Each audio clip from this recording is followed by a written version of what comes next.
Olá, boa tarde, bem-vindo à Sociedade Civil. As dificuldades em conseguir a aprovação de um crédito bancário levaram muitos portugueses a optar por arrendar casa. Quais são as ofertas existentes no mercado e será que a oferta é suficiente para cobrir a procura? É este o ponto de partida do Sociedade Civil desta tarde.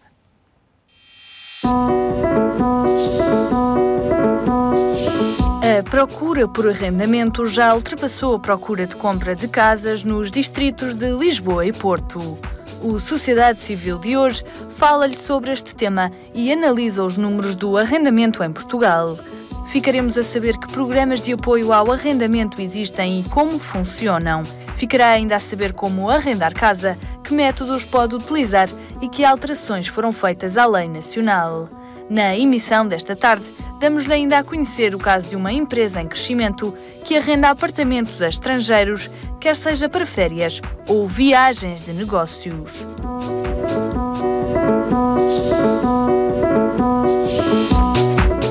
Vamos então saber quais são os novos desafios do mercado de arrendamento em Portugal. Muito obrigada aos meus 4 convidados desta tarde. Luís Lima, bem-vindo, é presidente da APMI, para a Associação dos Profissionais e Empresas de Mediação Imobiliária de Portugal. Antes de avançarmos para o futuro daquilo que é o arrendamento, ou pode vir a ser o arrendamento em Portugal, talvez valesse a pena focarmos um bocadinho a nossa atenção na lei do arrendamento, no que é que esta lei trouxe de novo, de que forma é que ela mudou o mercado. Ou seja, vamos fazer um bocadinho um balanço desta nova legislação? Sim, antes de mais nada, boa tarde. Sim, está quase a passar um ano, sensivelmente um ano, e o que eu posso dizer sobre a nova lei do arrendamento, se a nova lei do arrendamento criou um clique que fizesse o arrendamento funcionar, para mim, na parte habitacional, não. O que aconteceu, este aumento da procura que houve a nível de arrendamento, tem mais a ver com a dificuldade das famílias em arrendar a casa, de comprar casa, no acesso ao crédito, ao banco. E faz com que as pessoas não tenham outra hipótese e recorrem ao mercado de arrendamento. Para o mercado de arrendamento... Mas porquê é que acha que isso não deriva da lei, deriva só da crise? A lei pode ter tido alguma expressão, ter criado alguma confiança em alguns proprietários, mas não fez com que as pessoas considerassem que é um bom investimento adquirir, por exemplo, e investir as suas economias comprando casas para investir no mercado de arrendamento. Nós, em 2001, tivemos 20,7% das famílias a viver em casa de arrendada. Segundo os últimos censos, de 2011, temos 19,7%, portanto foi uma década perdida. Temos menos. Temos menos.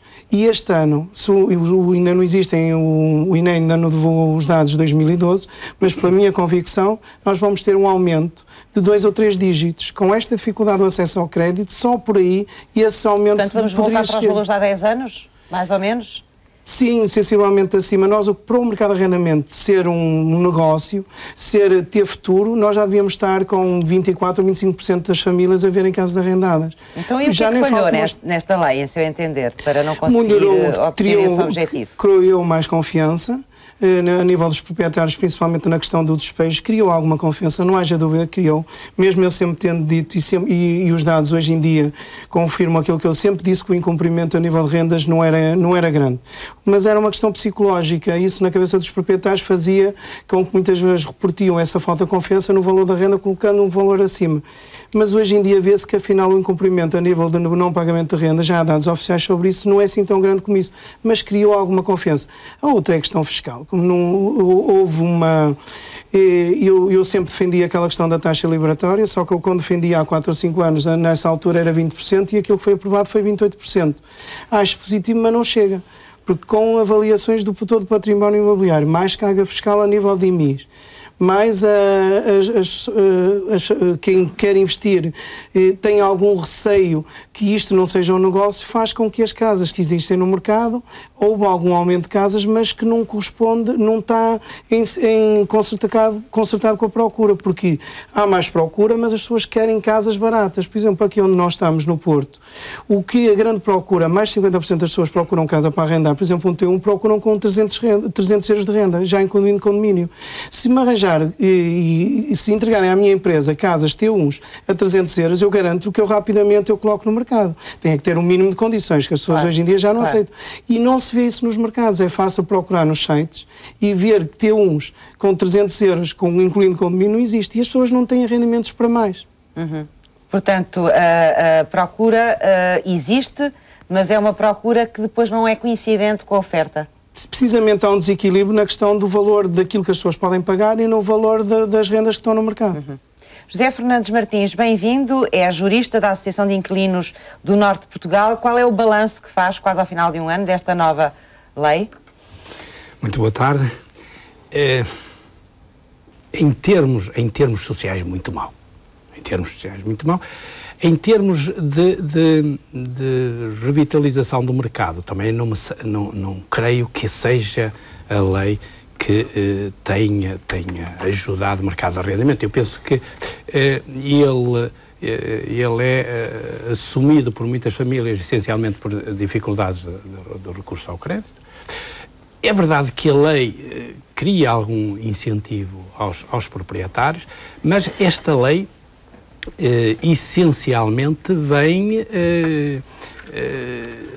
atingir os contratos antigos. Digamos, o objetivo desta lei não é facilitar o arrendamento, o novo arrendamento, é precarizar os contratos antigos e é atualizar as rendas antigas. Porque, relativamente aos contratos e ao regime jurídico dos contratos de arrendamento, a lei anterior era praticamente idêntica, quer a 2006, quer mesmo já o RAU de 1990, e era possível celebrar contratos que não fossem vinculísticos, em que os proprietários não ficassem obrigados a aceitar a renovação dos contratos. Portanto, esta panaceia o regime da liberalização do regime do arrendamento não me parece que seja o fundamento para a alteração do mercado, porque essa possibilidade existe desde 1990, mas de forma acentuada desde 2006. Agora, a lei, do ponto de vista da afetação dos contratos antigos, acho que é demasiado... Contratos antigos, estamos a falar de contratos até quando? De contratos celebrados antes de 1990, em que os arrendatários são, na generalidade, pessoas na casa dos 70, 80, 90 anos, a maioria, eu diria mais de 90%, mais de 65 anos. E, portanto, são pessoas que veem o seu arrendamento, a sua renda, digamos, a despesa com o arrendamento agravada para valores que se podem situar na casa dos 20%, 30% do seu rendimento. Porque o que lhes é garantido é que a renda não ultrapassa 17% do rendimento anual bruto. As pessoas cada vez têm rendimento líquido mais reduzido e, portanto, 17% do bruto em muitas situações corresponde a 25% ou 30% do rendimento real. Portanto, para muitas pessoas será manifestamente exagerado, para outras provavelmente poderão fazer esse esforço. Para outros sim, mas não há aqui minimamente a ponderação de certo equilíbrio. É muito frequente nas nossas consultas aparecerem... Também é verdade que as rendas eram, muitas delas, muito baixas, não é? Era verdade que as rendas eram muito baixas, mas eu diria é possível fazer as coisas, assumindo o Estado, que aliás diz que daqui a 5 anos vai passar a ter uma intervenção de proteção social, digamos, assumindo o Estado uma parte desse esforço, é verdade, ou então, como a lei na sua primeira versão previa, que é haver um período transitório. Transitório no sentido, se a lei passa de 20 para 500, não passa no mês seguinte, passa tendo aumentos de 100 euros por ano. Mas de uma forma geral, esta nova lei veio ativar o mercado de arrendamento, veio torná-lo mais dinâmico ou não? Não parece que seja. O que eu acho que vem a ativar o mercado de arrendamento é a dificuldade das pessoas de recorrerem ao crédito para a habitação própria. Portanto, tem a mesma opinião que o Luís. Artur Soares Alves, bem-vindo, é diretor da Associação Nacional de Proprietários. Peço-lhe o mesmo, um primeiro balanço vosso em relação a esta nova legislação e os impactos que ela teve. Quer dizer, a lei, vamos lá, não é perfeita. Mas a lei queria resolver um problema com com 100 anos de idade. E, portanto, acumularam-se muitas feridas durante esses 100 anos. Criaram-se muitas situações durante esses 100 anos. E a lei tenta resolvê-los de uma vez. E depois não pode ser perfeita. Não pode ser perfeita. Então aí dá um bocadinho de razão ali ao José Fernandes Martins, não é? Foi tudo depressa demais e tudo ao mesmo tempo. Bom, quer dizer, eu não vejo... Quando se fala em 17% do RAPS como valor da renda, não é 17% do rendimento bruto, porque o RAPS contém já algumas correções ao rendimento. Nós estamos a falar de um valor que está abaixo daquilo que se considera o que deve ser o esforço da família com a habitação, que está na ordem dos 20, 25, vai até 30%. Em países onde a habitação está perfeita, é um caso que eu conheço diretamente, onde o arrendamento está estabilizado, a pessoa chega a uma imobiliária e a imobiliária pergunta-lhe quanto ganha. E imediatamente lhe dizem que não lhe arrendam abaixo de 30% do que a pessoa ganha. 30% é uma média em muitos países. É talvez um valor máximo. Sim. Talvez um valor máximo. Portanto, quando nós estamos a falar de 17%... Daquilo que é o valor mensal de rendimento, não é? Estamos a falar líquido ou ilíquido? Já agora. Bom, está-me a fazer uma pergunta à qual eu não sei, não sei responder. Porque é a vantagem do proprietário de não arrendar a uma pessoa que depois não pode pagar. Claro. Portanto, quando nós estamos a falar de 17%, dá a ideia que estamos a falar de um valor razoável. 17% para um certo nível de rendimento, porque são 10% se o rendimento estiver abaixo dos 500 euros. E depois 25% se estiver acima de 1.500 euros. Portanto, nesse aspecto, quer dizer, se me perguntar assim uma impressão geral, a impressão geral que eu tenho a dizer é que as novas rendas podem estar abaixo do mercado, podem estar acima do mercado, podem os novos valores, mas há uma coisa que eu acho que é crucial, e que é mesmo crucial, é o proprietário já não está a ser gozado. Isto é um bocado um plebeísmo, dito com uma certa crueza, mas a verdade, o proprietário já não está a ser gozado com uma renda de 25 euros, de 30 euros, em que o inquilino gasta mais, em que o inquilino depois tem um carro à porta que não condiz nada com o valor da renda. Portanto, isso pode não ter provocado procura de casas para arrendar, mas de certeza que procurou oferta. Mas a ideia que eu tinha era que esta legislação tinha como objetivo precisamente reanimar um pouco o mercado de arrendamento, que era quase inexistente em Portugal, ou era muito pouco. E pelos vistos, isso não aconteceu. Ou seja, o objetivo primeiro da lei não se realizou. Não se realizou porque estas coisas têm efeitos a longo prazo. Não tem efeitos. Portanto, é pouco tempo ainda. É evidente pouco tempo. Quer dizer, há dois fatores, por exemplo, que contaram de certeza na oferta, não é na procura, mas é na oferta de habitação para arrendar. Por um lado, a lei já não ser de tal maneira escandalosa, não ser escandalosamente a favor do inquilino, isso é um fator, dá segurança. E há outro fator, os valores do IMI. A pessoa que tinha herdado uma casa que a tinha fechado e não pensou mais no assunto, deixá-la estar, agora, quando recebe o IMI, diz, vou arrendá-la ao menos para não ter prejuízo, não é? Mas depois vem atrás disso outro fator. As casas estão em muito mau estado, a maior parte das casas têm muito uso e estão em muito mau estado. Há de facto o fator. Agora, uma coisa que eu também, sem abusar, queria dizer é que também o que nós estamos é a voltar à normalidade. Porque em 1973, são números da ECOPS, de um inquérito que a ECOPS fez, 50% da construção era destinada ao arrendamento. Porque o que se introduziu em Portugal, e não só em Portugal, e os custos que nós estamos a ter com isso, foi uma anomalia. Foi obrigar as pessoas a comprar casa. Porque pode-se dizer, mas as pessoas gostam de ter bens de raiz e todos esses argumentos são verdadeiros, mas há aqui uma questão. arranjou-se uma maneira do mercado de arrendamento não existir. Por dois motivos. Por três processos. Por um lado, a legislação, as características da legislação. A atitude dos governantes, que era caluniosa em relação aos proprietários. Eu tenho lá recortes dos jornais de coisas absolutamente incríveis ditas por ministros e por secretários de Estado. E terceiro, a fiscalidade.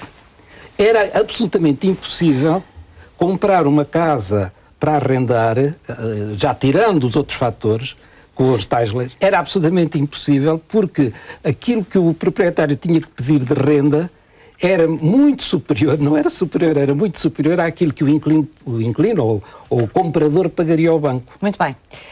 Vamos conhecer o nosso quarto convidado também, José Paixão, que é arquiteto e é coordenador-geral do projeto Arrebita, Porto.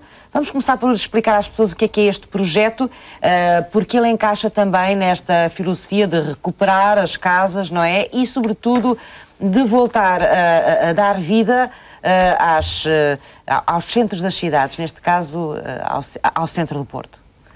Muito obrigado, boa tarde. Exatamente, o objetivo do projeto Arrebita é um bocado a montante do arrendamento. Portanto, nós deparamos com um problema gravíssimo nos centros das grandes cidades em Portugal.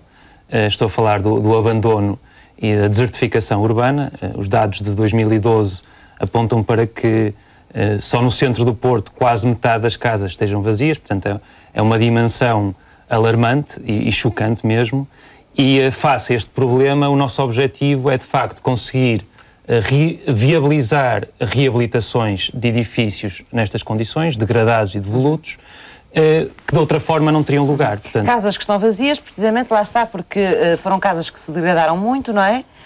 Que deixaram de ser arrendadas, que se deixou de fazer obras nelas e as pessoas foram procurando fora da cidade casas com mais qualidade, não é? Na prática. Exatamente. O problema da degradação do património no centro urbano resulta de muitos fatores. É um problema bastante complexo.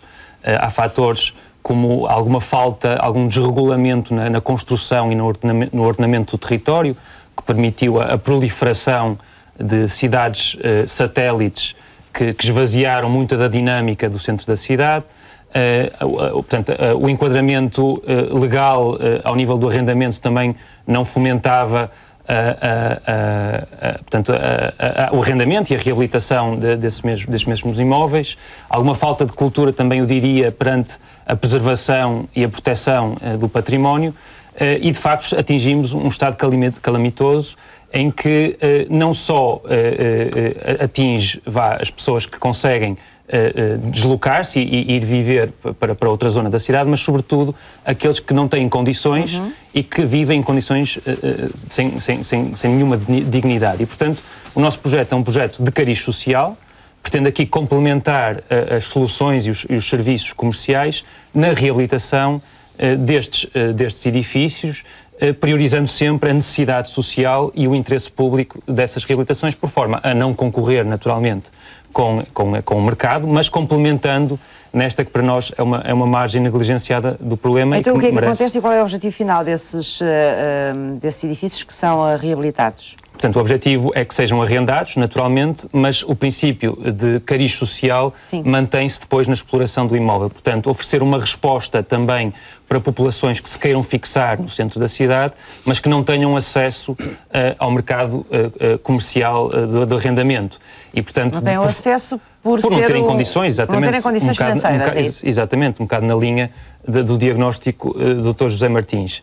E portanto, complementar, como eu disse, as soluções comerciais, viabilizando estas reabilitações através de uma rede de parceiros, portanto, com recursos muito limitados, congregando as sinergias de empresas dos diversos ramos de atividade, construção, de materiais de construção, de consultorias nas especialidades, de logística, etc., mas também as instituições, o poder local, as faculdades, nomeadamente de arquitetura e de engenharia, jovens profissionais, para que todos em conjunto consigam viabilizar e criar este impacto de transformação e de regeneração, que depois é um impacto que repercute também. O projeto começou, José Paixão? O projeto começou em abril do ano passado, portanto, neste momento está a ser testado no âmbito de uma primeira reabilitação, que tem por alvo um edifício da Câmara Municipal do Porto, na Ribeira do Porto, e que para nós era um caso paradigmático de parte do problema onde um modelo alternativo à lógica comercial pode ser relevante. E isso porque é um edifício que estava abandonado há mais de 2 décadas sem qualquer solução à vista. Por um lado, a Câmara Municipal colocou em asta pública, tentou-se desfazer do imóvel durante este período sem qualquer sucesso, e por outro também não estava disposta a investir nele, e por isso configura um caso, num impasse, não é? Vocês tratam desses casos difíceis. Exatamente, o objetivo é esse. Nesta fase, portanto, como eu disse, é um piloto, estamos a testar a validade deste modelo colaborativo, não é? Mas se conseguirmos concretizar esta reabilitação, que já está em obra, já está a progredir, como todos esperamos em outubro do próximo ano, o objetivo será naturalmente multiplicar a outros casos de edifícios abandonados no centro do Porto, priorizando sempre aqueles em que seria menos viável, menos atrativo do ponto de vista comercial. Muito bem, já vamos regressar. A procura de casa para arrendar já ultrapassou o mercado da compra de casas em Lisboa e no Porto, como ouvimos já no arranque deste programa. A dificuldade de crédito na banca obriga as famílias portuguesas a procurar outras opções de habitação. São várias e vamos conhecer algumas. O mercado de arrendamento em Portugal está em crescimento exponencial. De acordo com dados da Associação dos Profissionais e Empresas de Mediação Imobiliária de Portugal, a procura por arrendamento já ultrapassou a procura de compra de casas nos distritos de Lisboa e Porto.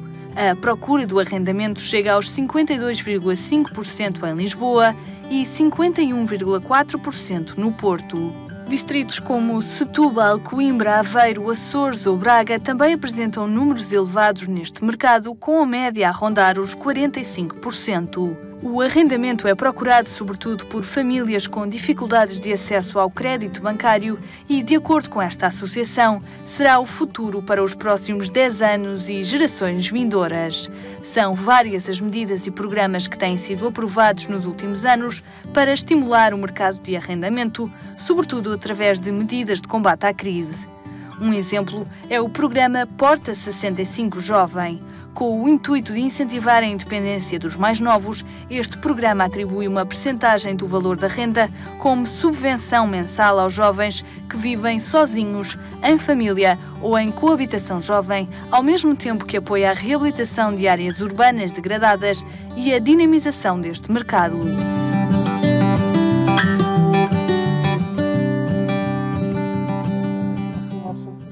Luís Lima, em seu entender, o que é que poderia ser feito para que os objetivos desta legislação fossem cumpridos? Ou seja, para que realmente tivéssemos um mercado de arrendamento que fosse mais dinâmico, que correspondesse como corresponde noutros países. Já ouvimos aqui falar isso, a cerca de metade das casas que estão habitadas ou por aí perto.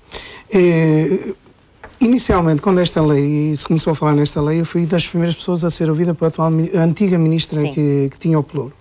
Eu sempre disse isto desde o primeiro dia e continuo a dizer a mesma questão. Esta lei teve um cariz político. Esta lei foi pela parte da Justiça, que eu considero que era devia-se já ter resolvido este problema das rendas antigas há bastantes anos. Portanto, acha que o grande objetivo dela acabou por ser esse? Foi esse. Foi o de resolver o problema ao longo de muitos proprietários que tinham as suas rendas congeladas durante... Sim, foi uma opção política que é justa e... Mas não se podia ter juntado as duas coisas? Não se podia ter resolvido esse problema e, ao mesmo tempo, dinamizado o mercado? Não, mas o problema é que quando se optou por essa questão de justiça, que é justa, eu pessoalmente até sou a favor, mas para o mercado isso não era o mais importante, e continuo a dizer o que disse há 2 anos, passou-se estes 2 anos praticamente a falar das rendas antigas. Eu tenho ido a inúmeros fóruns, que é sempre o problema das rendas antigas. E esse não é o problema do mercado. O problema do mercado é como é que, como diz ali na peça, e essas palavras são minhas, como é que nós vamos fazer para a próxima geração que vai ser e isto seja um negócio de futuro. Porque o arrendamento pode ser mesmo um negócio de futuro e tem todas as condições. E para isso o que é que precisávamos de fazer? Era preciso, acima de tudo, dar incentivos, criar condições de quem quer investir achar que isto é um negócio. Nós não podemos ter uma lei como existe agora e vai-se tributar quem investe no mercado de arrendamento por 2 situações, pela posse, pelo IMI, E houve uma reavaliação quase todo do património imobiliário e neste momento ainda temos as cláusulas de salvaguarda, mas em 2015 elas vão acabar. Portanto, eu quando tenho um investidor neste momento, ele pergunta-me logo qual vai ser a carga fiscal a partir de 2015. Tão simples como isto. Alguém que quer comprar uma casa. Uma casa, e eu sempre disse que o grande sucesso do mercado de arrendamento era ir buscar as pequenas poupanças das famílias.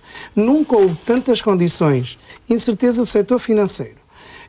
O mercado de capitais, as pessoas consideram que não é seguro. Portanto, neste momento nós tínhamos todas as condições para ir buscar as pequenas poupanças das famílias. E porquê é que elas não investem? Não investem porque têm receio.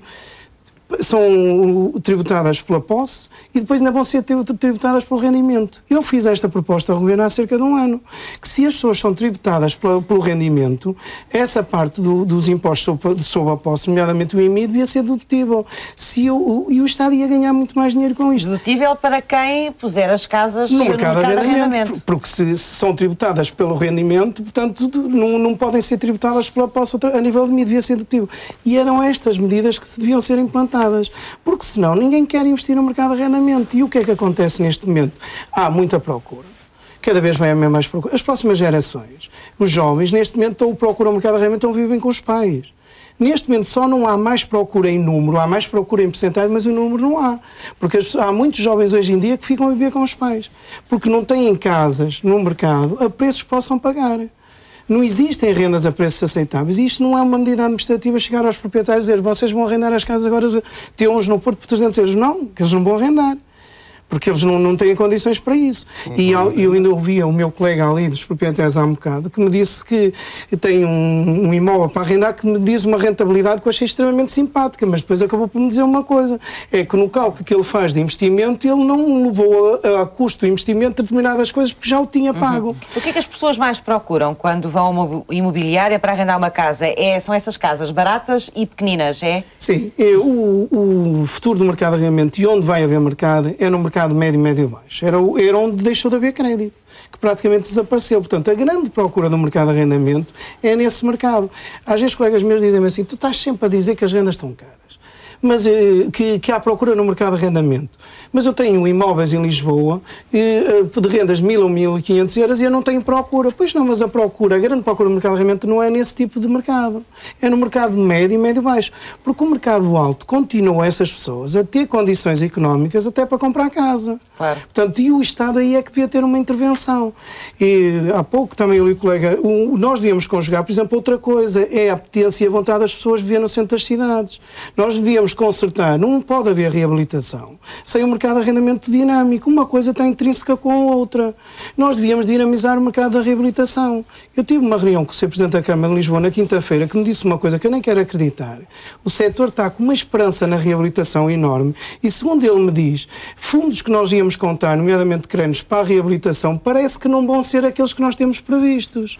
Portanto, como é que vamos reabilitar os centros das cidades sem apoios? Estão a pensar, a reabilitação é mais caro construir novo. Claro. Mas sempre me disseram a mim que €1 investido em reabilitação tinha outras vantagens. A recuperação das pessoas para os centros das cidades, a parte do turismo, a parte energética, que não há deslocação das pessoas. Portanto, isso era positivo. Mas, pelos vistos, não há coragem para isso. Criou-se uma lei que é justa. Se me pergunta hoje, eu continuo a dizer que eu só falo no habitacional. Se repararem, eu não falei no não habitacional.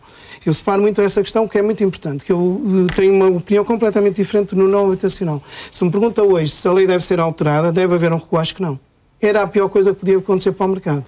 Tomou-se a decisão, agora tem que se ir em frente. Pode-se corrigir ligeiramente. Corrigir a lei, tem que se corrigir a lei na parte de criar condições para o mercado achar que é dinâmico, na parte fiscal, por exemplo. Para os proprietários investirem e porem as casas no mercado de arrendamento, não é? Qual é a sua percepção sobre isto, José Fernandes Martins? É que as pessoas valem mais que o mercado. Nós falamos do mercado como se isto fosse um objetivo em si, como se fosse uma finalidade. Mas o mercado destina-se a servir as pessoas. E se não tiver respeito pelas pessoas, não há mercado que lhes resista. Isto pode ser muito bonito, todo o enquadramento que se faça. Mas o que quer dizer em concreto com isso? O que quero dizer em concreto é que as pessoas não têm capacidade para responder à oferta do mercado. O mercado tem muitas casas para arrendar. Hoje não há falta de casas para arrendar. Já vimos que sim, mas em segmentos altos, não é? A economia das pessoas é estrangulada de tal forma que não tem nenhuma capacidade para ir de encontro a essas ofertas do mercado. E, portanto, o que é que acontece? Os jovens vão vir para a casa dos pais, os pais vão tirar da sua reforma para alimentar os filhos. Mas fazia sentido, como diz o Luís Lima, que esta legislação evoluísse no sentido de criar incentivos para os proprietários investirem no arrendamento? Acho que sim. Acho que sim. Não tenho nenhuma resistência a isso. Agora, choca-me ouvir falar em cláusula de salvaguarda, por exemplo, relativamente ao pagamento do IMI. Sim. E não haver nenhuma cláusula de salvaguarda relativamente, por exemplo, ao aumento de rendas. Há rendas que passam de 120 ou 60 euros para 600, sem nenhuma salvaguarda desse aumento. O Estado podia ter aí também uma intervenção social. Está a falar outra vez das rendas antigas? Estou a falar que... mas que no fundo são... Isso representa que parte do mercado de arrendamento, já agora? Um minuto. Essa é uma questão... Isso representa 50 mil famílias, pelo menos. 50 famílias em quantas que têm casas arrendadas? É que é preciso perceber qual é o universo disto para perceber a importância, não é? Que eu acho que é importante. Ainda agora o meu colega disse que existem muito casas para arrendar. Eu dou-lhe já um dado. Nós fizemos um estudo que eu vou-lhe dizer que isto é completamente... Não é verdade isto. Segundo os últimos censos do INE, 2011, dizia que haviam 110 mil casas para arrendar no mercado. Quando eu disse que eram precisos 60 mil... O de 2011? 2011. Dizia que havia 110 mil casas para arrendar no mercado. E para mim não existem, porque o pai 20 mil só na cabeça dos proprietários estão para arrendar porque não têm condições. Mas nós fizemos um estudo. Fomos ver onde é que elas estavam. Porque muitas vezes existem as casas, mas estão em zonas onde não há procura. E nós confrontámos a procura com a oferta. E chegámos a uma conclusão. 10% da oferta é no distrito de Faro, quando a procura é 4%. Não se pode pegar nas casas de zonas de cidades onde não levá-las para ali. Claro. Portanto, isto é um falso... Quando dizem há muitas casas para arrendar, mas digam-me onde é que elas estão.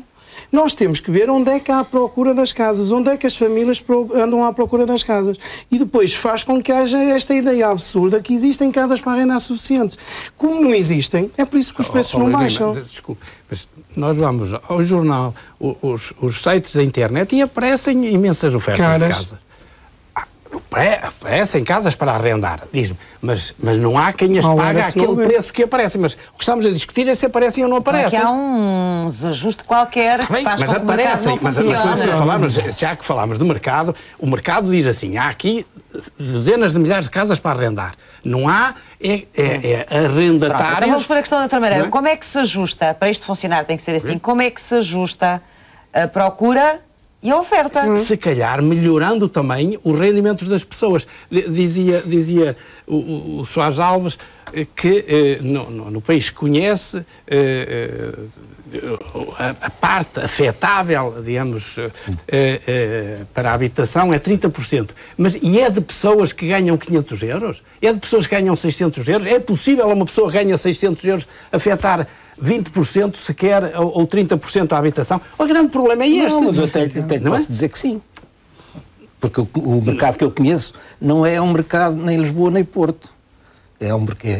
Por o caso até posso dizer, é Marinha Grande, em que os preços os ordenados são completamente diferentes, os preços das coisas são completamente diferentes. Mas metade do mercado é Lisboa e Porto, se calhar não. É mais de metade. Mais de metade. Do mercado de arrendamento? Sim, muito mais de metade. E da procura também? E da procura também. Não estou a dizer que não. E cada vez há mais procura nestas duas cidades. Isto é precisamente... Só para responder à pergunta, se a pessoa com 600 euros pode afetar 30%. A pessoa padrão não pode. Há pouco o colega falou que as imobiliárias é verdade. Hoje em dia, se os proprietários assim nos pedem, nós temos de fazer um estudo dos rendimentos das pessoas. Mas deixe-lhe já dizer uma coisa, é verdade isso. Se não tiver pelo menos 30% do seu rendimento disponível, e geralmente é o rendimento disponível, normalmente o proprietário não aceita. Mas eu garanto que no mercado médio e baixo o proprietário cede sempre. Porque as pessoas não têm rendimentos para esses 20% ou 30%. Muitas vezes nem para dar os no mercado alto, sim. Pode ter dúvida. Ou se chega a uma conclusão, ou aceita arrendar a casa por um valor em que se calhar é metade do rendimento disponível e sabe que está a ter um risco. Pois. Nós temos noção que o proprietário, ou quando aceita que um inquilino só tem 50% do seu rendimento disponível para pagar a renda, que tem o risco de não poder pagar. E o próprio inquilino também aceita, também já disse isso, nós fizemos um estudo, mais de 50% das famílias que arrendam casa disseram que aceitaram uma renda acima das suas possibilidades, porque convictamente elas têm noção disto. Mas não eu gostava de ouvir também sobre isto e de tentar perceber, apesar da sua área ser mais a de reabilitação e muito específica, não é? Como é que olha para estes desequilíbrios do mercado de arrendamento e como é que pensa que poderia haver algumas correções aqui a fazer? Portanto, eu acho que aqui há muitas questões em cima da mesa, até porque, como estamos a discutir, o arrendamento sazonal, o arrendamento direcionado para o turismo está a crescer nestas duas grandes cidades. E portanto, isto também traz um impacto na constituição da cidade, no que a cidade é, na identidade da cidade, que é preciso ter em conta e é preciso ser regulado. Porque a maior parte da reabilitação que está a ser feita neste momento no centro do Porto é destinada para o turismo. É destinada para a parte hotéis, para a indústria do turismo. E isto desvirtua o que é a cidade do Porto. A população do Porto não se pode privar porque de o turismo viver... paga melhor. Exatamente, porque existe mais rentabilidade, e os colegas saberão os dados melhor do que eu, no arrendamento para o turismo. E nessa medida, este arrendamento portanto, este tipo de impacto na cidade pode ser nocivo. E é de facto importante complementá-lo com outras soluções que possam oferecer uma resposta e fixar população local no centro das cidades. Uma população que torna a cidade sustentável, não é? E que faça com que a cidade não dependa única e exclusivamente do turismo como fonte de receita e de sustentabilidade. Nós precisamos de cidades que sejam heterogéneas ao nível das fontes de receita, mas também na sua composição social. Portanto, mas é natural também que os proprietários das casas vão à procura da maior fonte de rendimento que possam ter. Exatamente. Se o turismo for essa fonte de rendimento, é para o turismo que as pessoas viram. E qualquer um de nós que tenha casas faria o mesmo, penso eu. Eu acho que aqui é importante desmistificar um ponto, como é que a reabilitação é necessariamente dispendiosa. Não é, pode ser, muitas vezes é, e há exemplos de reabilitações que foram feitas no centro do Porto que agora não conseguem escoar no mercado porque de facto foram direcionadas para um segmento que não está interessado em viver no centro da cidade, que traz condicionantes, não é? E portanto adapta-se até melhor... Não há estacionamento, exatamente, não há essas coisas todas. Exatamente, portanto, mas esta ideia de que a reabilitação é sempre cara também é errada. E é preciso sensibilizar as populações e os proprietários que... portanto, e da parte dos arquitetos também, que podem fazer intervenções mais cirúrgicas no património, que aproveitem mais do valor que já existe no património e que depois não impliquem os custos, que são os custos que muitas vezes vemos nas reabilitações que estão a ser feitas do ponto de vista comercial. E, portanto, essas reabilitações e depois a manutenção no tempo, que é fundamental também para que os edifícios não atinjam tais pontos tais estados de degradação que impliquem intervenções muito intrusivas, é fundamental para que se fixe então uma população local, portuense. A minha questão é como é que se faz isso, como é que se motiva, como é que se incentiva para que isso seja feito? Portanto, tem que ser feitas campanhas de sensibilização. O nosso projeto, a Rebita, é um bocado o exemplo disso. Nós estamos a intervir com custos muito reduzidos, muito controlados. Nós temos um orçamento comercial para a reabilitação que estamos a fazer à volta dos 300 mil euros para um edifício... Mas temos que olhar também que é um bom exemplo que até pode vir a crescer, mas que representa... Não é uma gota de água no oceano, é meia gota de água no oceano, exatamente. Não é? Um edifício recuperado num ano, que é o que este projeto vai fazer para já, exatamente. É muito pouco em relação àquilo que é este mar. Exatamente, mas aqui eu acho que é fundamental ter em conta que é preciso a atuação de muitas soluções e de muitos modelos em paralelo. Nós não podemos esperar que haja um projeto miraculoso que resolva todos os problemas da cidade. E eu acho que a riqueza de uma cidade reside exatamente na sua diversidade de soluções que apresenta. E o nosso modelo de intervenção, claro que é limitado na nossa atuação, nesta fase é apenas um piloto. Pretendemos, claro, multiplicar para mais, mas sempre cingindo esta margem de necessidade social, mas é um contributo que atua de uma forma muito específica e que oferece uma resposta... uma alternativa. Exatamente, oferece uma resposta que o mercado, na nossa ótica, não consegue oferecer. Já vamos regressar. Como procurar casa para arrendar? Mostramos agora os principais sites para o ajudar na pesquisa e damos a conhecer onde consultar a legislação em vigor. Com o mercado de arrendamento a crescer, são cada vez mais as opções de escolha em termos de tipologia, preço e localização. Há mais imóveis no mercado e as rendas continuam a descer. Este setor pode não ser uma boa solução para quem quer investir, mas quem procura casa para arrendar tem mais vantagens atualmente. Basta abrirmos um motor de busca na internet, escrever o que queremos procurar, por exemplo, T1 mais T2 inferior a 500 euros, e surge no ecrã uma lista de habitações. Existe também a possibilidade de procurar diretamente em agências imobiliárias ou portais de imóveis. Nesses, é possível fazer uma pesquisa ainda mais sensível e pormenorizada, em que se pode optar por selecionar, por exemplo, imóveis com ou sem fotografia, com ou sem mobília, com terraço ou varanda. É importante saber que a lei do arrendamento mudou e na internet pode encontrar a minuta do novo contrato. Para estar a par da nova legislação, pode consultar o site do novo regime do arrendamento urbano ou contactar diretamente o Instituto da Habitação e da Reabilitação Urbana. Esta lei veio agilizar o procedimento de despejo através da criação do Balcão Nacional do Arrendamento, ao qual já chegaram mais de 1000 pedidos desde o início do ano. O processo pode ser feito online e é mais barato que contratar um advogado.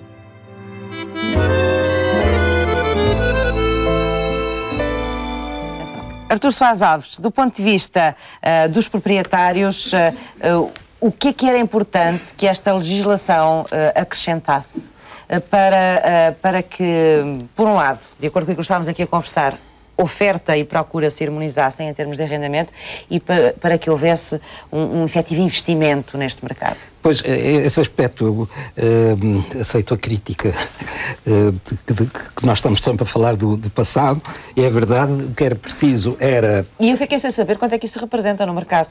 O que era preciso era, com certeza, que houvesse novos investimentos, até para escoar algumas que não se vendem,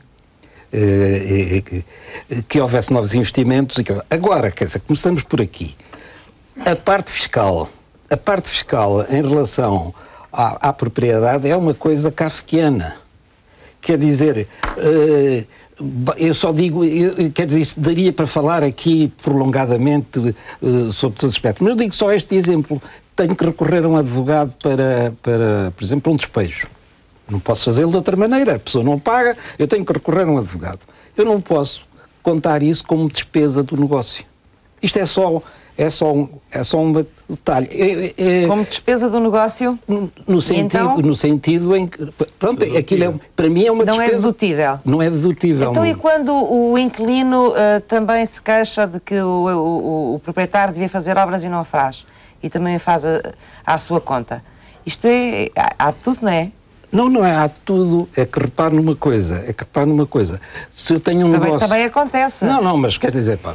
A ideia que eu tenho, os proprietários queixam-se muito dos inquilinos dos proprietários. Não me queixo. Olha, vamos para os antigos, porque essas queixas... Estamos aí para os antigos, mas a questão de que estamos a falar neste momento,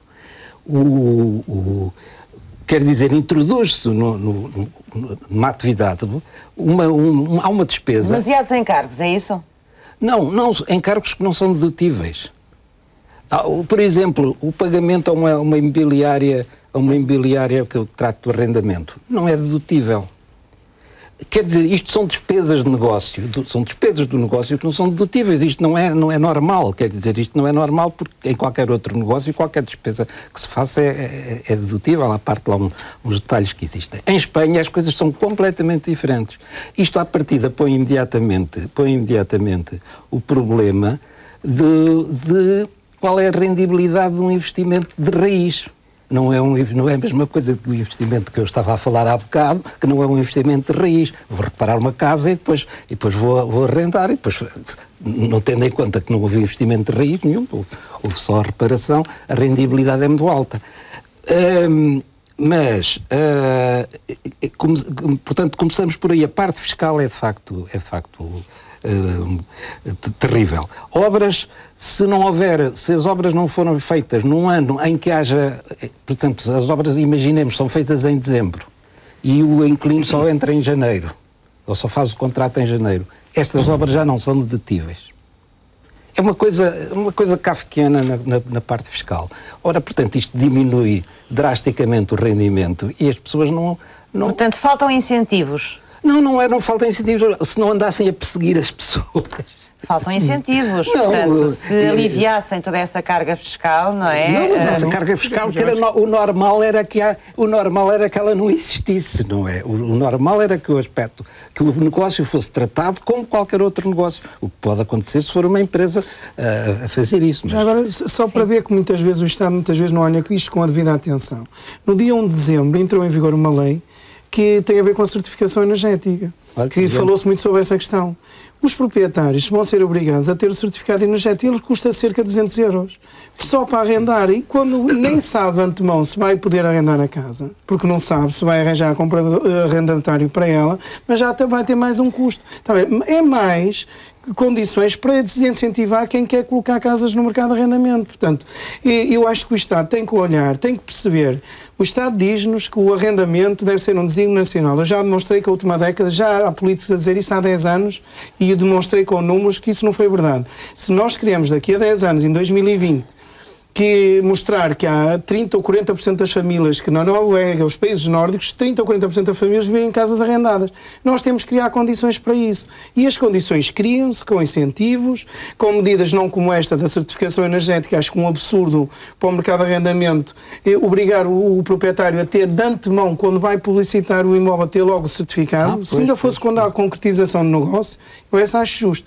Nomeadamente o custo do meu trabalho não ser considerado fiscalmente dedutível. Então, mas não pode ser quando a concretização do negócio, porque o arrendatário tem direito a perceber se ela está certificada energeticamente ou não. Mas é que o simples existência de pessoas são coisas. Deixa-me só explicar. Eu se calhar conheço mal os inquilinos, porque o inquilino que anda à procura de casa a 300 euros, dificilmente, 99% não fala sobre essa questão. Ainda não a conhece, que é muito mas tem que criar Isto é a mesma coisa que dizer que não pede a licença de utilização, mas a casa tem que ter licença de utilização. Não estou a falar nada disso. Estou a falar do certificado energético, além do mais, não serve para nada. Tem fins puramente estatísticos. A certificação energética neste momento tem fins puramente estatísticos.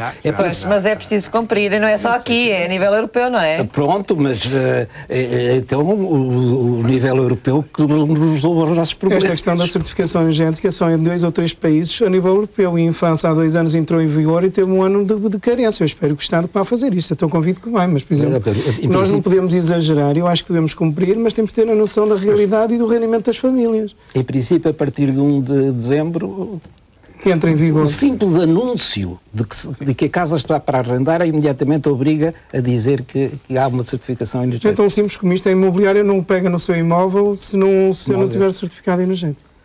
Não pega? Pois não, porque é proibido.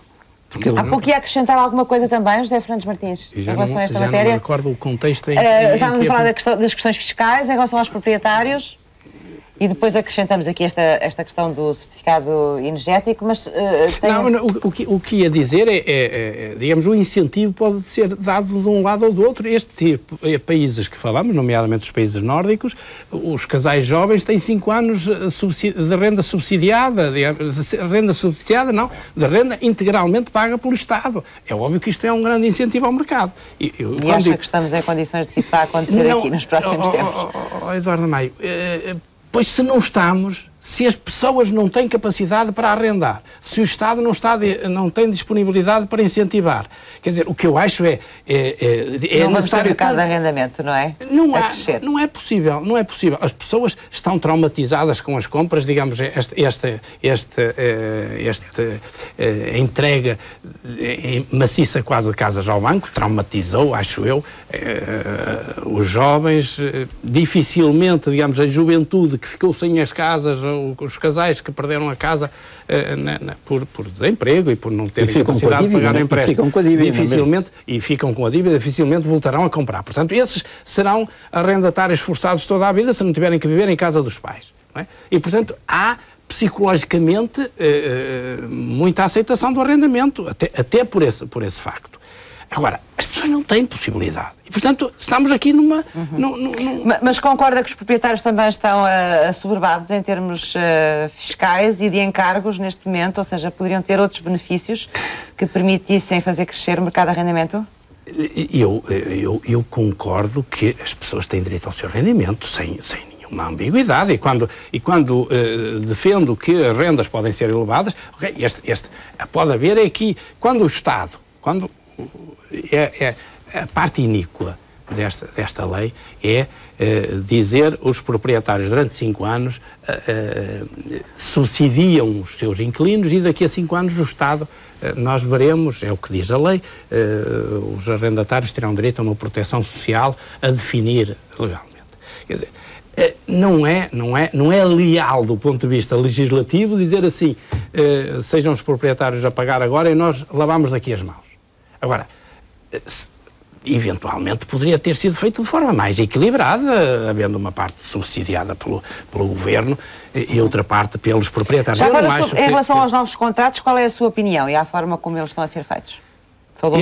O fanatismo ideológico desta lei, eu não lhe posso chamar outra coisa, faz com que proíbe os contratos vinculísticos, os tais que permitiam ter o mercado,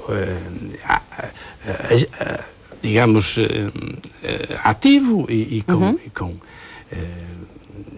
com sucesso. Agora, mas chega ao ponto, por um lado, proíbe totalmente a celebração de contratos que não sejam livremente denunciáveis, mas para não permitir a alternativa, que é, eu vou arrendar uma casa e pronto, para garantir que fico algum tempo na casa, vou celebrar por 20 anos o contrato, ou peço para celebrar, é possível, as pessoas desde que definam as regras, o legislador, para desmotivar isso, ou para não permitir que as pessoas se deitem mão disso, vem dizer, celebrando, tem que cumprir pelo menos uma terça parte do contrato. Quer dizer, eu vou fazer um contrato por 5 anos, sei que tenho que lá ficar, se a vida me correr mal, ou se me arrepender, ou se me surgir mal, tenho que cumprir pelo menos uma terça parte do contrato, e só depois é que... E não concorda com isso?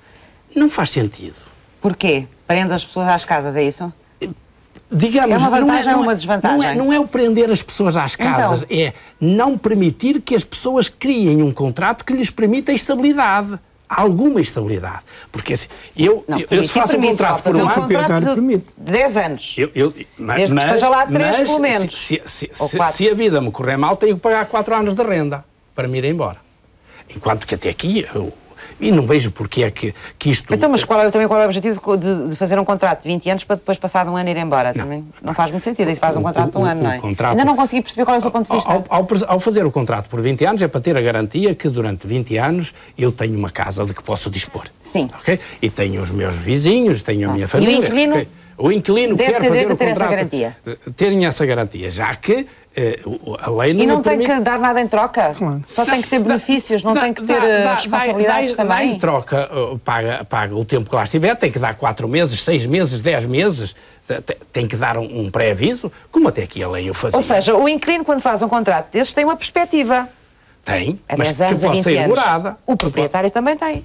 Pronto, ou não? Está bem. Pronto, e então? Mas o proprietário... Mas é que eu não estou a perceber o seu ponto de vista. O que acho é que... mas o proprietário e o arrendatário até podem estabelecer isso. Não tem é que o legislador meter aí essa imposição. O legislador diz assim, fazendo um contrato deste, e obriga... as normas relativamente à cessação de contratos são obrigatórias, são imperativas, e, portanto, obriga a que as partes não possam... Digamos, se o inquilino e o proprietário entendessem fazer um contrato, dizer assim, eu proprietário, prescindo do direito de denunciar este contrato, a não ser nestas circunstâncias, para fixar as circunstâncias. Isto a lei não lhe permite fazer. E para o inquilino ter aqui alguma estabilidade... Ora, poderiam ter a tal alternativa, que é fazemos por 20 anos. Mas se as condições de vida do inquilino mudarem, e até aqui a lei permitia dizer, ok, daqui a 6 meses, daqui a um ano vou-me embora. Não, agora tem que... Artur, qual é a sua posição sobre isto?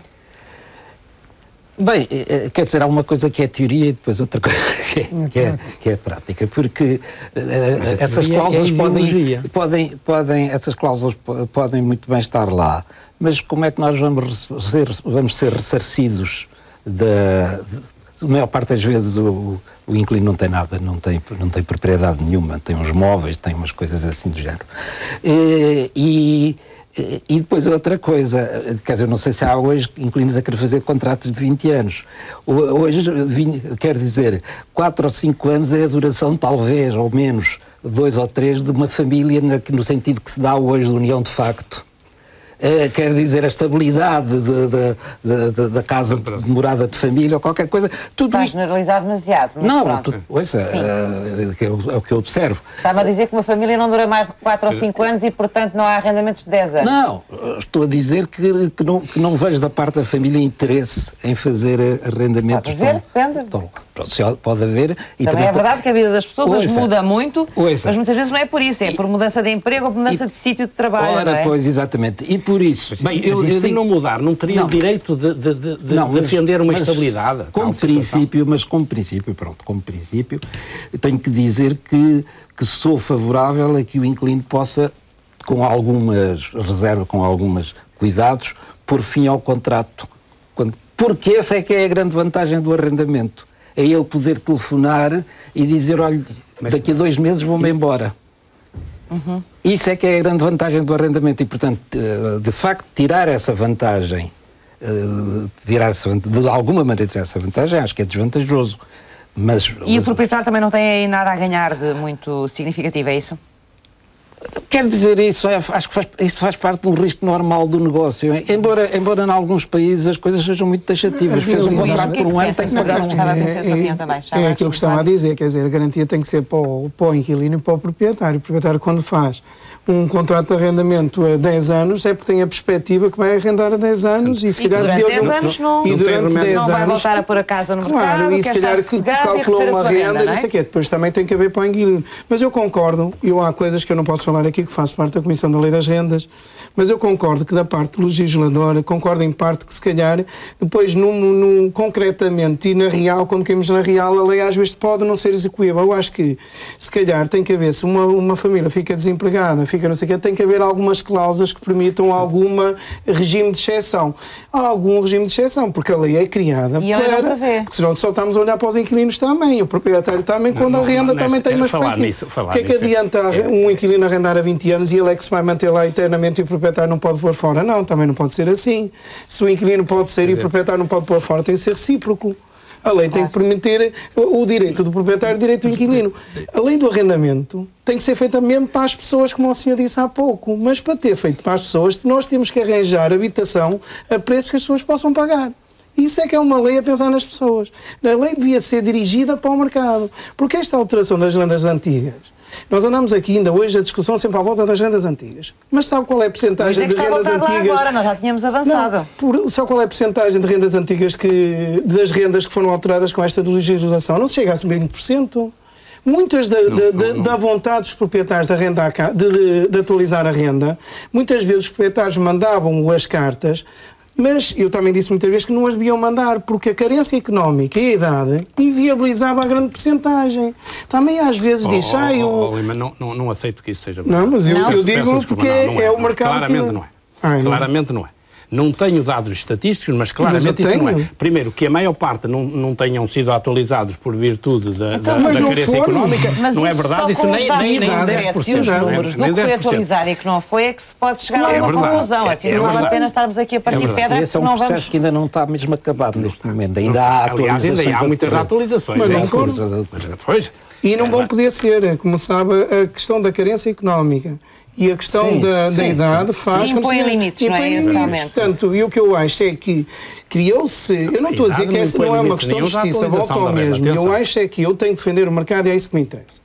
Eu quero é que o mercado funcione, porque é bom para os proprietários, para os inquilinos, e eu tenho um negócio a funcionar. Deixe-me só fazer uma observação. Primeiro, só observação, a idade não influencia em nada a determinação da renda. As pessoas com mais de 65 anos não influencia em nada a determinação da renda. Desculpe, Lima, mas a renda tem a ver com rendimento. Idade pode ter a ver com precarização do contrato. Uma pessoa com 90 anos ou com 30, com o mesmo rendimento, paga rigorosamente a mesma renda. Sim. Agora, não é bem assim. É rigorosamente assim, não pode passar para o regime como sabe. Não pode passar para o NRAU, é outra coisa, a transição, mas o valor da renda é rigorosamente o mesmo. Vai dar, não é? Agora, o que o Lima me diz é assim, quem quiser arrendar, ou quem quiser ir viver para uma casa com alguma estabilidade, sem correr o risco daqui a 1 ano, daqui a 3 anos, ou daqui a 5 anos, estar a procurar casa, só tem que comprar, porque pelo arrendamento não tem hipótese de criar uma ligação com aquele espaço estável. Mas tem que criar, senão não há futuro para o arrendamento. É o que me diz, tem que haver total liberdade de um e do outro. A questão das pessoas, o morador, criar as suas vinculações ao espaço, sejam elas de afeto, sejam de que natureza forem, sejam de vizinhança, essas não têm relevância. E, portanto, se quiser ter a certeza de que vai permanecer naquela casa enquanto quer, tem que comprar, porque pelo arrendamento não vale a pena, porque este fanatismo ideológico não dá para dar nenhuma estabilidade. Já vamos regressar. O arrendamento turístico, já falámos dele aqui hoje um bocadinho, tem vindo a crescer. Vamos conhecer uma empresa que arrenda apartamentos no Chiado, em Lisboa, para quem vem em viagens de negócios ou para quem vem de férias. Casas totalmente equipadas em locais nobres da cidade de Lisboa para alugar a estrangeiros de várias nacionalidades. Este é o conceito da empresa de Paulo Barreiros. A empresa Portugal Rentals Chiado Apartments começou há 6 anos. Tínhamos alguns contactos na área, eu trabalhava na área dos recursos humanos e tinha alguma dificuldade em colocar os meus expatriados das minhas empresas, em colocá-los por períodos muito curtos, porque não havia mercado, tinha que os colocar em hotéis. E isso pareceu uma ideia, e a ideia inicial até foi essa, basicamente era ligado às empresas. Vimos que havia outro grupo de estrangeiros que também seria interessante colocar nos nossos apartamentos, que são o mercado de férias. Quando começou a gerir este negócio, Paulo e o sócio tinham 3 apartamentos no Chiado, em Lisboa, e outros tantos no Estoril. Atualmente estão concentrados na zona do Chiado e contam com 13 apartamentos para alugar. Eu acho que os nossos clientes são diferentes dos clientes dos hotéis. Há diferenças. Os nossos clientes são clientes independentes, que já têm as coisas planeadas e não gostam de andar atrás do grupo. Não gostam de andar em excursões, não gostam de andar em visitas guiadas, como se vê um pouco pela rua acima e no bairro alto, com um guia com um papel na mão a dizer grupo não sei quantos. Até há 2 anos atrás, basicamente, eram clientes americanos, com estadias mais longas, eu digo 5 ou 7 noites. Nos últimos 2 anos, viu-se um aumento dos países com a economia em melhor estado. Ou seja, estamos a ver russos, estamos a ver chineses, que eram coisas que há 2 anos basicamente não víamos, nem ouvimos falar disso. Agora, este ano, apesar dos americanos ainda continuarem a ser o nosso melhor cliente, os russos e os chineses têm aparecido bastante. O mercado angolano também tem tido cada vez mais expressão, segundo Paulo Barreiros. Estes escolhem os seus apartamentos do Chiado só com o propósito de virem às compras. Esta empresa pratica preços que podem ir de 80 € por um T1 a 220 € por noite para um T3 em época baixa. E apesar de se tratar de um produto direcionado para clientes de classe média alta, o negócio continua a crescer e a ter sucesso.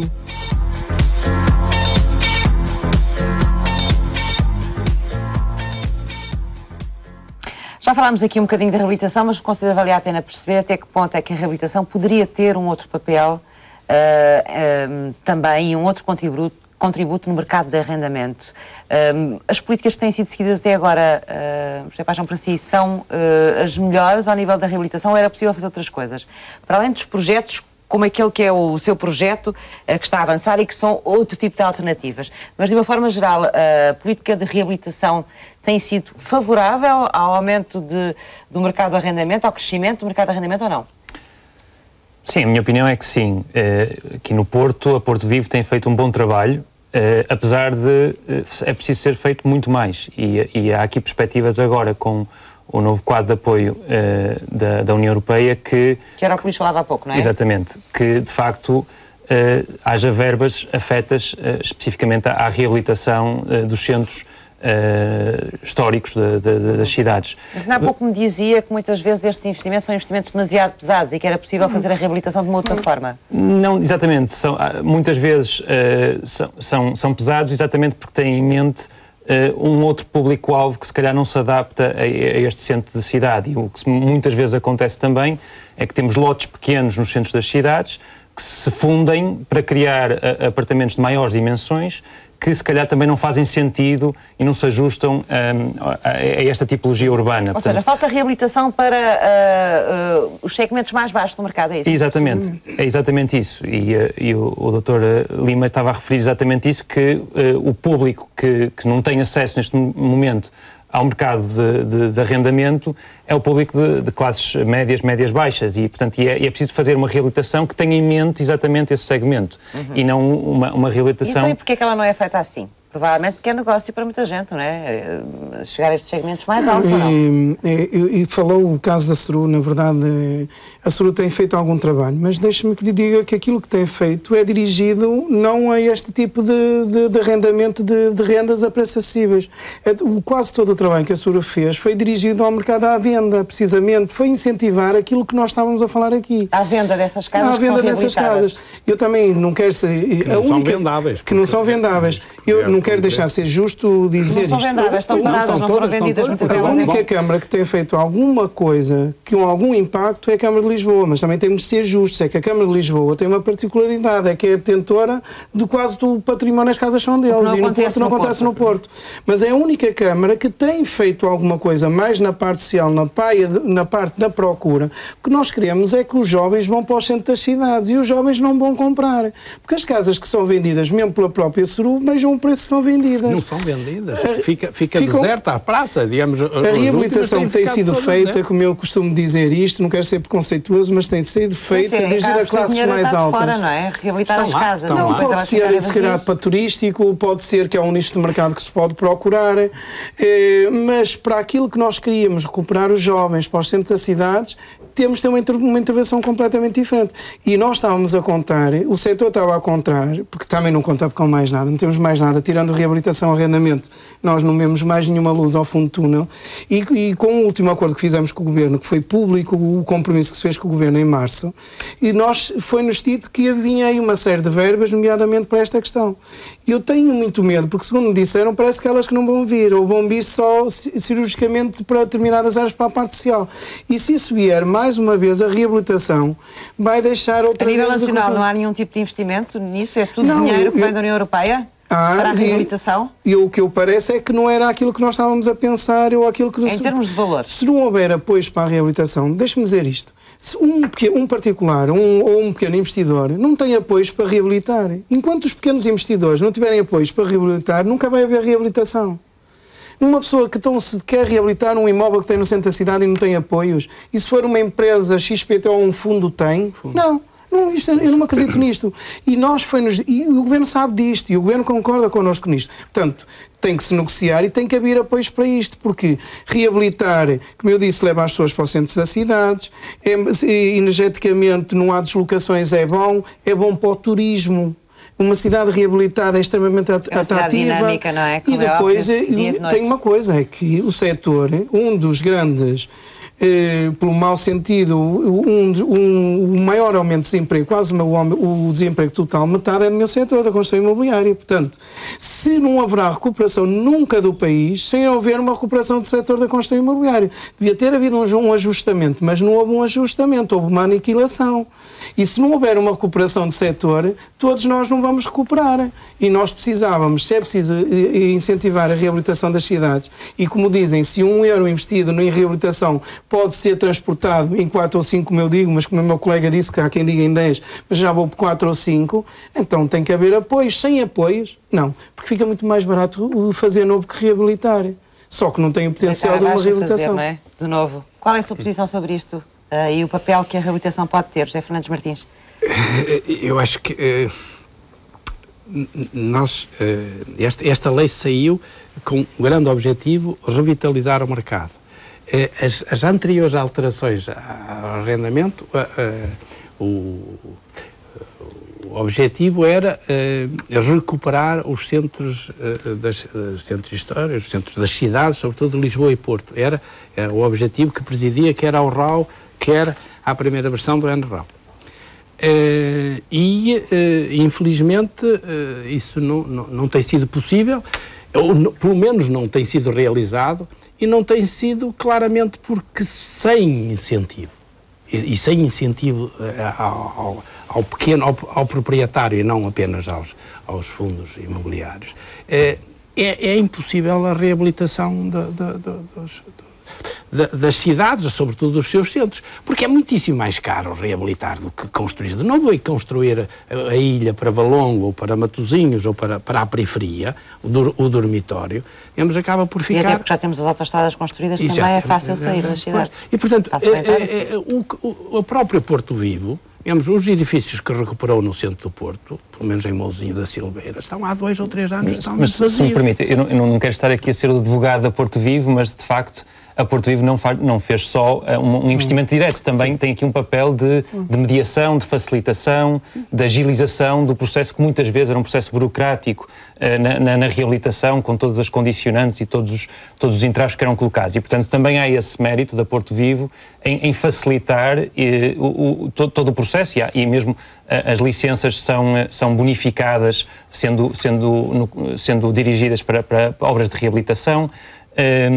Portanto, o papel da Porto Vivo, de facto eu acho que sim, que houve algum erro estratégico na definição do público. De Mouzinho da Silveira continua por sim, mas o facto é que também os novos projetos da Porto Vivo, nomeadamente que incidem sobre o Morro da Sé, que é provavelmente a zona mais problemática do centro da cidade do Porto, são projetos de uma forte pendente social. Portanto, estamos a falar de residências para estudantes, estamos a falar de lares de idosos e, portanto, existe de facto aqui alguma correção na trajetória de desenvolvimento de projetos da Porto Vivo. A minha observação nem era censura e é louvável. Eu acho que efetivamente a atuação da Porto Vivo é louvável a todos os títulos, mas mesmo com essas após de ajuda, não conseguiu recuperar, por exemplo, o prédio de Mouzinho da Silveira a preços que o mercado suporte. Foi a asta pública e ficou deserta 2 ou 3 vezes, não é? Mas é o exemplo único? É que não foi a única... Exatamente, temos o exemplo da Praça de Carlos Alberto, por exemplo. E também temos que ver que temos que ser justos, é que a Porto Vivo teve que adquirir, por exemplo, os imóveis. E que eu falei, por exemplo, a Câmara de Lisboa, os imóveis são deles. As circunstâncias também é preciso perceber que sem ovos não se faz omelete. A Porto Vivo também... Agora, temos que pensar para a questão de futuro. Já sabemos que o mercado da reabilitação à procura é outro tipo de mercado, não é para a compra-venda, é para procurar o mercado de arrendamento, até criando investidores que adquirem à Porto Vivo, ou seja, quem for. A Câmara de Lisboa tem um projeto que eu acho extremamente interessante. Reabilita agora, pago depois. Eu levei uma série de investidores há cerca de 1 mês e meio a Lisboa e eles interessaram-se por isto. Portanto, tem a criar condições. Diz-me assim, mas a Câmara de Lisboa é fácil porque são donos dos imóveis. Claro, e aqui no Porto tem que se procurar vier com o Estado tem que ter uma intervenção muito maior e tem que investir. O próprio Estado tem que... Pode não haver dinheiro, mas para isto tem que haver dinheiro, porque o Estado vai gastar em subsídios de emprego, vai gastar nas pessoas depois não terem casa para arrendar. Neste momento temos famílias a juntarem-se e arrendar uma casa, uma coisa que não existia. A partilhar a mesma casa. Isso já acontece com frequência? Já acontece com alguma frequência, mas acima de tudo, que para mim é aquilo que eu não acreditei, já não é da minha geração, era que quando se casava procurava ser um espaço próprio. E hoje em dia isto está completamente alterado, porque os jovens não têm condições para arrendar sequer. Estão a viver com os pais. Já chegam aos pais, determinada data. Muitas vezes a voltar. E a voltar, e outros porque não... E há este caso das famílias, que até muitas vezes nós só descobrimos isso, essa informação só foi nossa, só descobrimos mais tarde, que as pessoas até têm vergonha. Nós só descobrimos isto depois, porque quando só aparece uma família. Depois, mais tarde, é que o proprietário vem ter connosco e que nos diz. E vou dizer, e os proprietários têm aceito, porque é melhor, no fundo, que tem ali um rendimento maior. Se calhar até vão para os proprietários, vai ocupar mais a casa, mas paciência. No fundo, o que os proprietários querem é ter a rentabilidade. A renda da família subiu e, portanto, a possibilidade acaba por aceitar, mas no fundo até o proprietário podia despejar, mas não, nunca o faz. Porque essas situações muitas vezes não são claras. Não são, e as próprias, até as pessoas têm vergonha. As pessoas têm vergonha. As pessoas têm vergonha de nos dizer a nós que só têm 200 euros para uma casa para arrendar. Mas como é que há de ter mais? Se ela tem um rendimento de 600 euros por mês ou 700, tanta gente, como é que pode pagar mais de 20 ou 30%? 20 ou 30% sobre 600 dá 120. Não há casas. O Estado tem que ter noção de uma coisa. O Estado até há 10 anos fazia habitação social e desde há 10 anos que não faz habitação social. As famílias estão completamente desprotegidas. Tem que subsidiar, de alguma maneira, apoiar, e para isso tem que haver dinheiro, porque vai ter mais receita de impostos, porque o mercado passa a ser outro, em vez de ser 20% do mercado de arrendamento passa a ser 30% ou 40%, também tem mais incentivo. São contas muito elaboradas para os nossos governantes e se pensar nos efeitos multiplicadores. Mas se não fizerem, daqui a um ano vamos estar aqui neste programa. É crime neoliberal. Mas se não fizerem, daqui a um ano vamos estar aqui neste programa a falar sobre o mesmo tema. Isto faz-me lembrar a reabilitação. Vamos falar de certeza sobre o mesmo tema mais vezes. Há 3 anos quase todos os fóruns mais importantes de imobiliário falam sobre reabilitação. E este ano, no fórum do Salão Imobiliário de Lisboa, mais uma vez falou sobre reabilitação. Eu disse que é o último ano. E este ano eu fui o Presidente da Comissão Organizadora. Se para o ano falarmos de reabilitação sem eu acreditar na reabilitação, eu acredito que é o que não vou estar presente. Artur Soares Alves, qual é a sua visão sobre a questão da reabilitação e as políticas de reabilitação que têm sido postas em prática? Bem, tenho que dizer, talvez de uma voz dissonante, eu gosto pouco de ver o Estado metido em negócios. Porque as casas devem ser reabilitadas ou devem ser arranjadas ou reparadas ou qualquer coisa com aquilo que elas rendem. Portanto, eu quando vejo o Estado meter-se nessas coisas, porque depois atrás disso vêm burocracias brutais e depois não admira que os custos sejam o que são, porque só a parte de burocracia imagino o que deve absorver.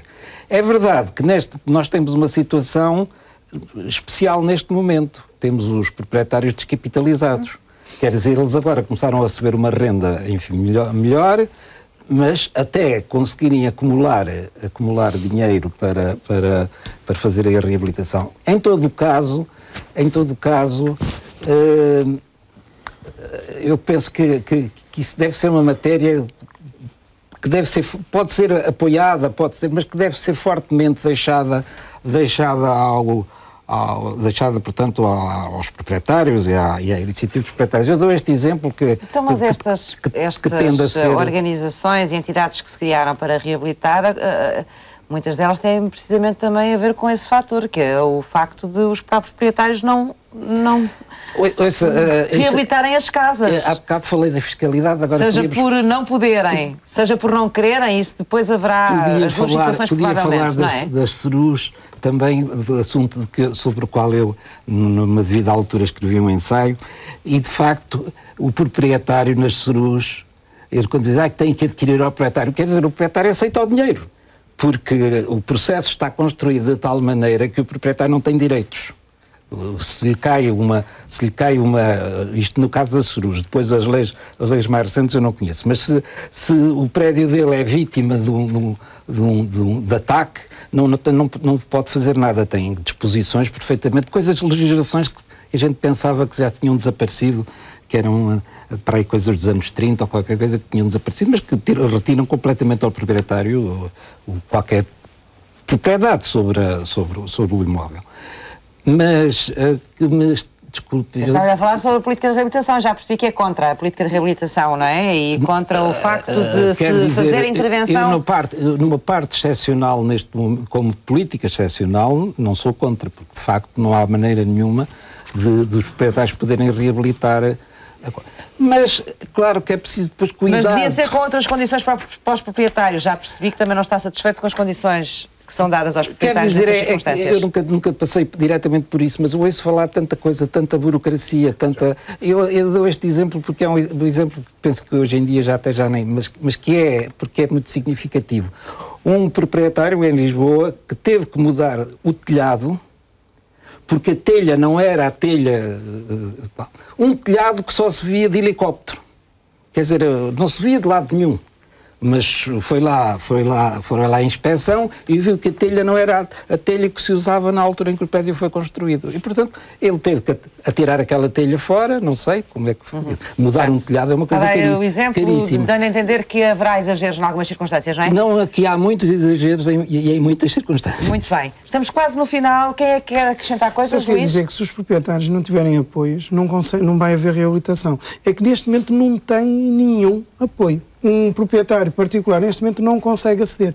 Eu não digo a fundo perdido. Eu digo é que os proprietários estão descapitalizados, e quem sou eu para estar a defender os proprietários, estão descapitalizados, e se não tiverem apoios, nomeadamente de fundos, como eu disse, não é fundo perdido. É neste momento um proprietário, se quiser ir à banca e disser que tem um projeto de reabilitação para investir, tudo que seja ligado ao imobiliário não tem apoios. Muito bem. Quer acrescentar alguma coisa? Não vale a pena ajudarmos os proprietários se não ajudarmos os potenciais arrendatários, se não ajudarmos a sociedade. No fundo, é assim, se as pessoas não tiverem a sua qualidade de vida mais prejudicada do que aquilo que têm tido, eventualmente poderão ter algumas condições. Agora, continuando este agravamento da situação económica, é óbvio que os arrendatários, ou os potenciais arrendatários, continuarão a refugiar-se em casa dos pais ou dos filhos, conforme as circunstâncias. Artur, quer acrescentar mais alguma informação ou não?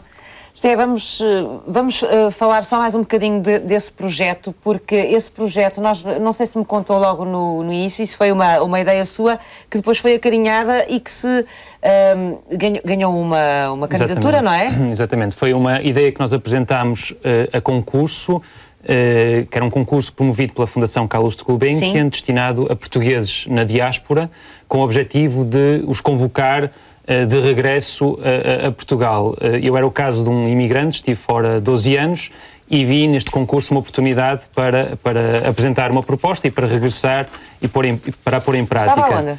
Estava na Áustria, mas já tinha passado pelos Estados Unidos, por Inglaterra, pela Holanda, por cidades onde os centros são os seus principais motores da economia, não é? Eu sempre vivi nos centros das cidades e sempre que regressava ao Porto era deparado com uma realidade que não percebia, não compreendia porque é que a zona mais privilegiada, a zona mais histórica e com mais valor era aquela que era mais negligenciada, e por isso apresentei este projeto à Gulbenkian, valeu-lhe o prémio e desde então que... Cá está a pô-lo em prática, não é? Exatamente. E a ideia é que ele avance e, se tiver sucesso, que seja um modelo que possa ser posto em prática noutras cidades. Exatamente. Nesta fase já estamos em obras, estamos a reabilitar este primeiro edifício, já mobilizámos o apoio de uma rede crescente e alargada de empresas e de atores da sociedade e o objetivo é que em conjunto consigamos realizar primeiro esta reabilitação e depois ajustar o modelo para que ele possa também ser viável e execuível a uma escala primeiro maior na cidade, mas depois também válida a outras cidades. Transposto para outras cidades. Exatamente. Boa sorte então. Muito obrigado. Muito obrigado aos quatro. Na resposta dos parceiros de hoje vamos saber mais sobre as 9ª Jornadas de Arte e Ciência da Escola das Artes da Universidade Católica Portuguesa do Porto.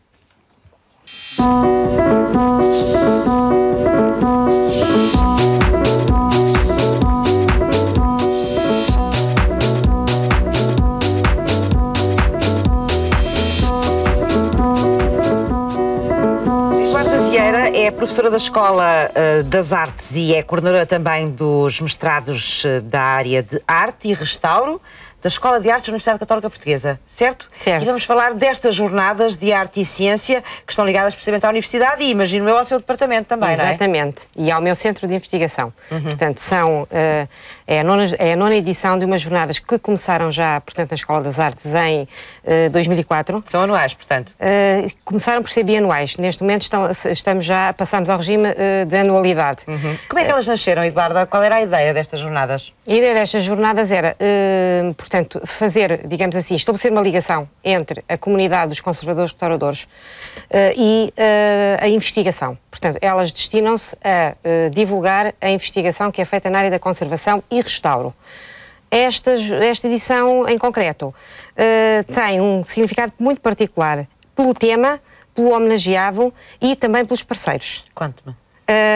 Portanto, são as 9ª, portanto, o que para nós é muito importante em termos de Escola das Artes, visto que significa que desde 2004 conseguimos criar uma tradição. As jornadas, não é? E até dinamizá-las cada vez mais. Exatamente. O tema é sobre a conservação preventiva, que é um assunto que no âmbito da conservação e restauro, e portanto da conservação do património e até da reabilitação, de que se esteve aqui tanto a falar ainda hoje, foi muito menosprezado e demorou muito a ser entendido pelo setor cultural e mesmo pelos profissionais. Começamos agora a ter... Conservação preventiva é o quê? É o trabalho que se faz para evitar que uma determinada obra se degrade? Exatamente. É para prevenir a degradação, porque quando chegamos à degradação já estamos no restauro. Portanto, que é aquilo que efetivamente fica muito mais caro e tem uma intervenção direta sobre a obra.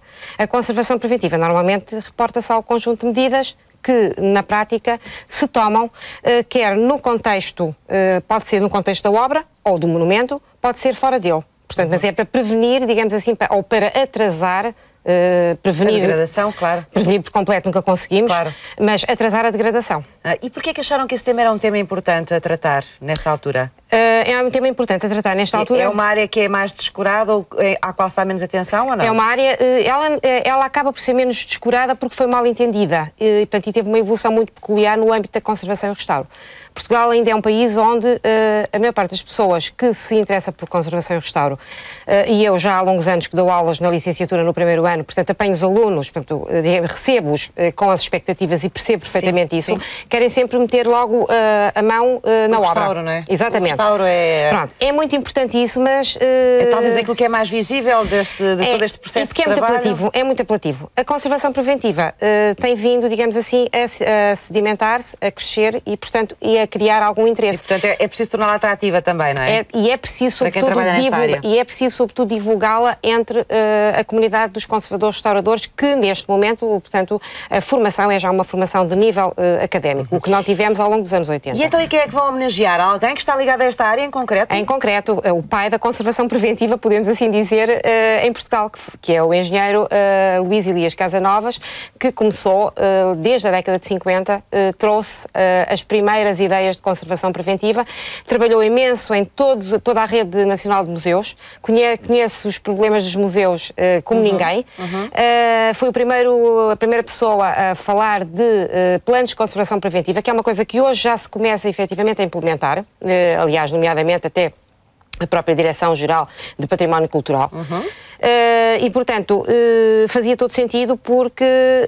Sim, é uma forma de divulgar o trabalho dele e a obra dele, não é? E até porque ele é colaborador, foi docente da escola, ainda é docente da escola, dentro das limitações da idade, de 87 anos, não é? E é colaborador do nosso Centro de Investigação em Ciência e Tecnologia das Artes, o CITAR. Portanto, tem uma longa tradição com a escola. Eu, pessoalmente, já o conhecia fora da escola. Muito bem. Agora, estas jornadas vão acontecer aonde? Na Escola das Artes. São 2 dias, não é? São 2 dias, sexta e sábado, portanto, amanhã e depois da manhã. E são abertas a toda a gente? Os nossos eventos são abertos a toda a gente. Obviamente que se destinam, portanto, os conteúdos destinam-se a um público... Quando formos para lá, elas já aconteceram. Quando este programa for para o ar, a jornada já aconteceu. Pois é, provável. É só para se localizar. Mas elas são este trabalho é dirigido a quem, das jornadas? É mais aos especialistas, a estudantes ou à população em geral? Este trabalho é dirigido à população em geral, que queira acompanhar, pode participar na medida em que há pequenas coisas que nós nas nossas casas podemos fazer para prevenir a degradação daquilo que se calhar dali a 20 ou 30 anos vamos considerar que é património. Sim. Mas claro que tem um objetivo prioritário. O trabalho tem a ver, é para os técnicos, não é? Para os técnicos e é também para estudantes de outras áreas, porque queremos perfeitamente fazer pontos interdisciplinares com a arquitetura, com a museologia, para além da conservação e restauro, muito bem. Com a engenharia. Eduarda Vieira, muito obrigada por ter vindo conversar connosco sobre o restauro e também sobre a conservação preventiva. Aprendi imenso sobre isso, nem sabia que isso existia, está a ver? Que bom. E boa sorte também para o vosso trabalho e que as jornadas continuem. E agora vamos abrir a agenda para as outras ações dos parceiros da sociedade civil.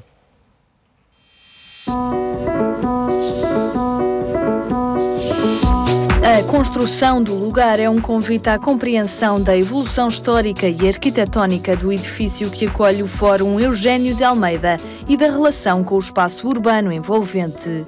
Uma viagem por 5 séculos de história que pode ser visitada até março de 2014. Um protocolo estabelecido entre a Parcas de Sintra e a Direção-Geral do Património Cultural enriqueceu ainda mais o espólio da exposição permanente Vitrais e Vidros, patente no Palácio da Pena desde 2011. São 12 peças de vidro europeu produzidos entre os séculos XV e XVII que pertenciam ao rei Dom Fernando II.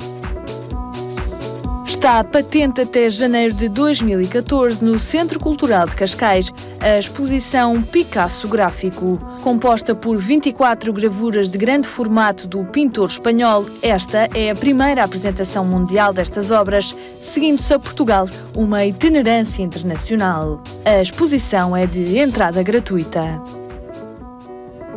O Jardim Botânico de Lisboa oferece todas as segundas e quartas-feiras aulas regulares de Qigong terapêutico, um ramo da medicina tradicional chinesa que surgiu há mais de 3.000 anos e que se baseia numa série de movimentos e posturas inspirados na natureza e em vários animais que procuram o relaxamento do corpo e da mente, bem como o aumento da concentração e da criatividade. O Museu Nacional de Arte Antiga recebe a exposição Francisco de Goya e Lucientes, retratos de Carlos IV, rei de Espanha, e de Maria Luísa de Parma, rainha de Espanha. Uma excelente ocasião para apreciar o gênio de um pintor raramente visto em Portugal. Patente até janeiro de 2014.